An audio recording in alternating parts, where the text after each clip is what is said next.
Bishop David here with Ken and Anna. Dean Ryan. So we're at our chapel on our cathedral campus, and to refresh your memory, we started here in this very place on the 4th of May, and we concluded the Pilgrimage of Hope, at least this season of it, in Sacramento at the Capitol on the 20th. And there are so many memories along the way. So what say you two? What are some of the things that come to mind about what happened along that way? There was a lot of dancing. Lots of dancing. And I need to qualify that, right?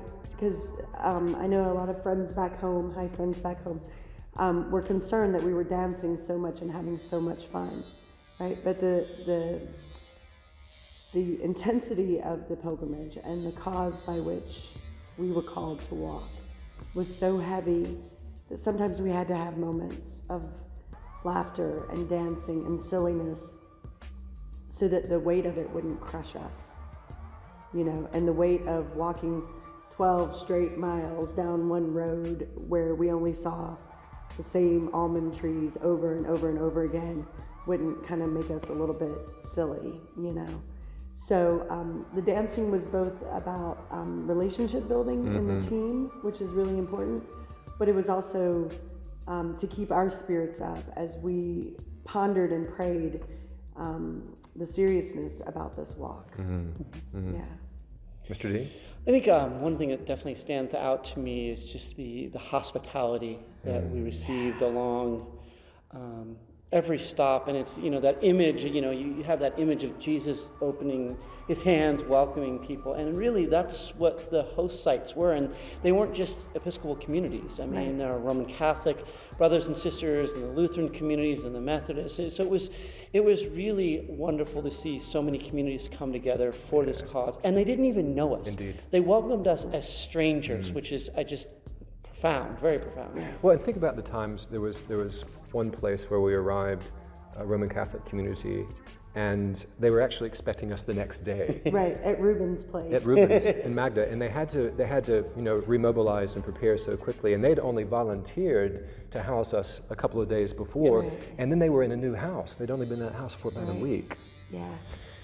One of the things that I will forever remember is most nights, thank you Jesus, we were billeted. We had accommodation in different accommodations, as we know. And so many nights I had my own bed in my own room. Again, thank you. There was one night, though, at Point Pleasant United Methodist Church. That's Elk Grove, isn't it? Yeah. And so we were sleeping Marae style. And so for listeners, Marae is a meeting house for the Tangata Whenua, the indigenous people of New Zealand. And Marae style is when you're actually sleeping in that shared space all together. So we're sleeping about 8 of us in this hall at the Methodist Church. And I'm thinking, oh Lord, this is not going to be a slumberful night. And so I'm equipped with earplugs in both ears, ready to go. And I think around 2 o'clock in the morning, I'm so delirious with different levels and sounds of snoring, I think I heard symphonically, Jesu, joy of man's desire. Truly, I mean, the delirium was so pronounced, I thought I heard that tune in my head, and then I sort of enjoyed the snoring. Yes. So that, again, is a commentary on, you know, we walked together, we played together, we danced together, we snored together. And that's part of the reason this experience was so memorable is the reason for the pilgrimage aside, or better said, inextricably linked to that, was the community building that walk in those 20 days provided for us. What an exquisite way for a group of people, and for people who had participated from afar as well, to solidify and fortify the community of which they're a part. I thought that was magic.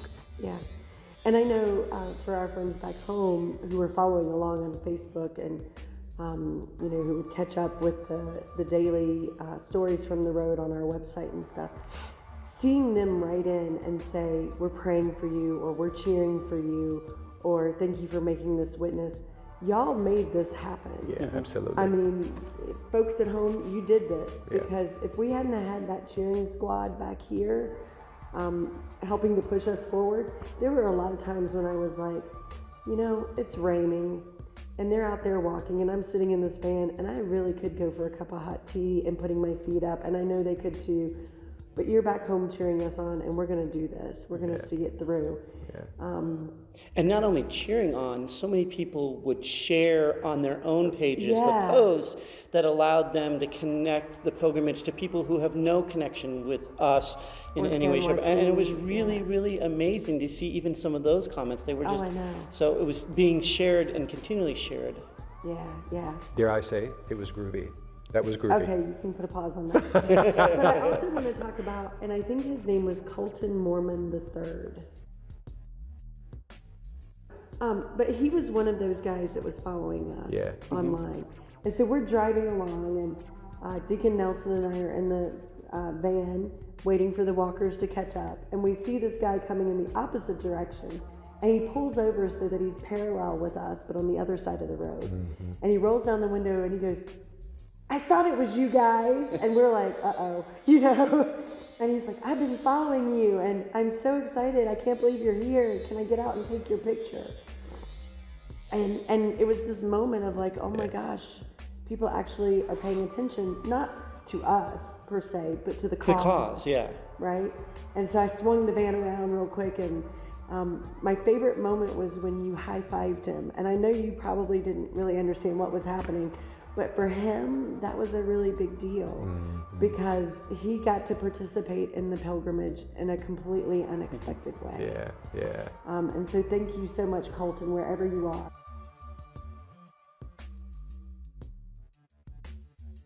And you're right. People did social media for us, and people were following us, and that increased, as we went north. I also remember the two lads who were driving the truck who stopped and said, "Oh, we've been following you, and we appreciate what you're doing." And then they started live streaming us. Oh, and then we were in their live stream sort of social media world, which was great. I think the other thing, you two, is I want to give props to and creds to our sister Erin Rausch. Erin joined us about midway. Yeah, she joined us at Modesto. In Modesto. And Erin was formerly a part of our St. Anne Stockton community. She was on standing committee. Wonderful sister in the faith. She and her family shifted to Idaho last year, and she's on staff at Boise State University. So she came, as the canon said, and joined us in Modesto. And she's approaching 40, and she decided for her 40th that she would raise money through social media for legal defense funds connected to this pilgrimage. And Canon, it was like just a handful of days into it that she made that target. So again, everybody, the ways in which you followed and participated, prayed with, and offered that economic support to a really important part of this pilgrimage. Thank you 3 times, thank you. And Erin was one of our principal dancers and singers along the way. So Erin, as you watch this, thank you. Yeah. I think, so now if we can get into some seriousness. Sure. Okay. About the pilgrimage. The night that we stopped in Livingston and we had dinner in that little community in the downstairs little dining area. This bilingual Lutheran church. Yeah. And we had 2 women join us in that community who told their stories of coming across the wilderness as children to be in this country. And they told their stories with hope, right? Even though they're still on waiting lists, even though they haven't seen their family in 30 plus years, they still have hope, right? Yeah. And so the next morning, one of them joined us and walked that full 10-mile day with us. With her granddaughter. With her granddaughter in a stroller.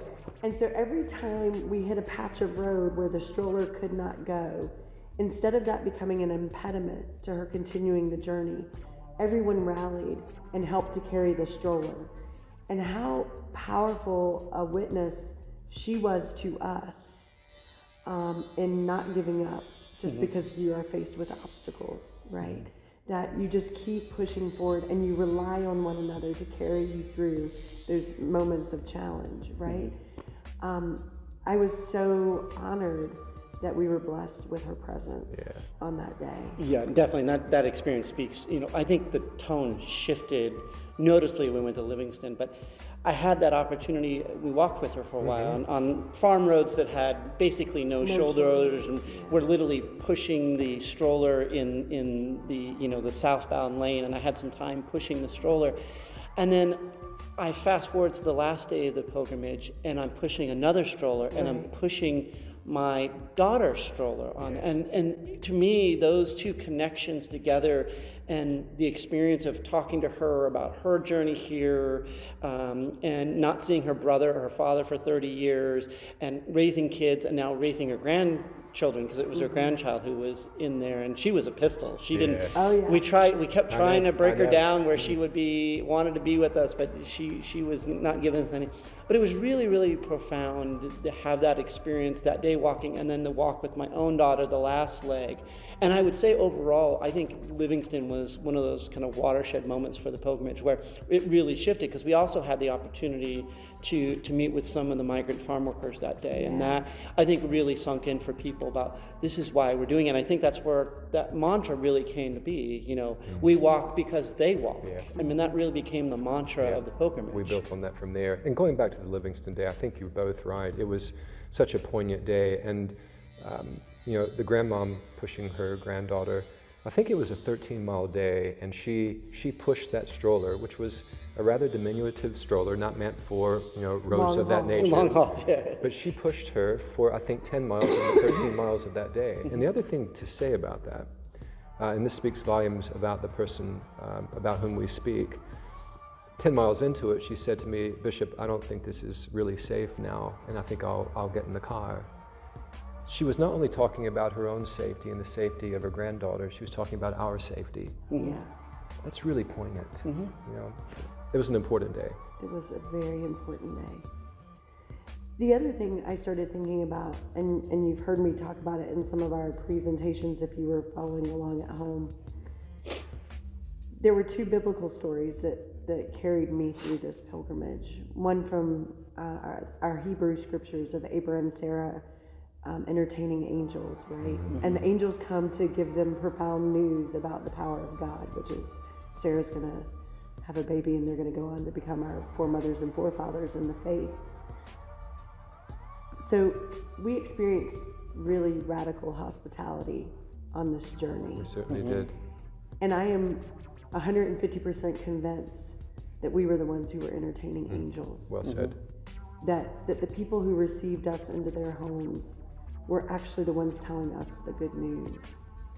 And the ones who provided dinner for us and allowed us to take our nasty shoes and socks off were sharing the good news with us, the radical dream that God has for God's people. Yeah. And then later on in the pilgrimage, I started thinking about the road to Emmaus and how people walked that road and would have conversations, and Jesus would be right in the middle of them, and they don't even see him, until they broke bread together. And so that became sort of this thought that I had about, golly, we're doing this walk, and we got Jesus right with us, and half the time we don't even know it, right? Until we break bread, and then we're like, oh, wow. Yeah. So those two stories were really important for me to think about and to pray about and ponder about as we did this journey together.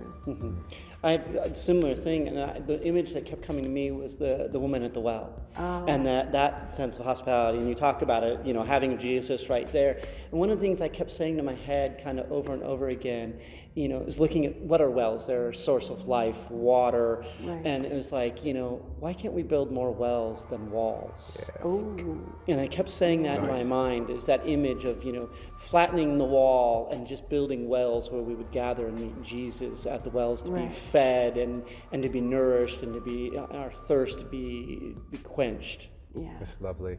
So maybe you two, though, the right and proper way to finish this is to say something about this place called San Joaquin. One of the things we heard over and over again a couple of years ago when we did the tour against trafficking, amid the tour and certainly afterwards, was what's next? A couple of years ago when our presiding bishop, as you know, Michael Curry, came here for revival, we had people say, whilst he was here and afterwards, what's next? You two know this as well or better than anyone, is that during those 18 days of pilgrimage, people ask us every single day, What's next? What's What's next? next? What And crazy I was- idea. And I was running for the hills, trust me. So I simply want to say, as long as God is involved, and God will always be involved, something will be next. And what's, again, you'll both look at me and try to negate the word as I say it, what's really groovy about this is that we've come to believe as a diocese that God is calling us out into that road, out into the neighborhood, and to consider what's next. And as long as we have marginalized sisters and brothers, as long as we have friends who are voiceless, as long as we have neighbors who are on the fringes, we will be out there with them. Amen? Amen. Yeah, we That's our call. can't stop being pilgrims. Indeed. And we also know that we walk because. They walk. Thanks, everybody. Thank you so much.